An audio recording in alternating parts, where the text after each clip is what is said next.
Hello YouTube and welcome. In this video I would like to do with you the unboxing of this booster from the set Wilds of Eldraine. So let's see what we can get in this one.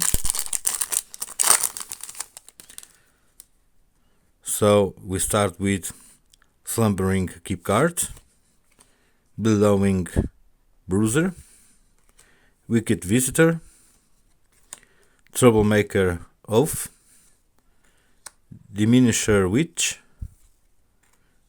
Red Tooth Genealogist, Bestial Bloodline, Quick Study, Solitary Sectron,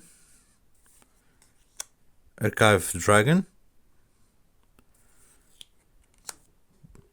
Bitter Chill, and a rare Restless Fortress.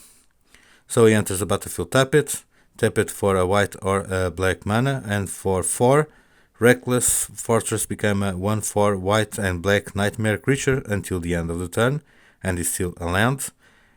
Whenever he attacks, defending player also loses 2 life and you gain 2 life. Interesting card, this one. Ooh, beautiful. Season of Growth. Great image. And we have a foil, High Fade Negotiator. And we have a plane, and finally a human token. So this is what I have to share with you. I hope you like it, you enjoy it. Until the next time, see you.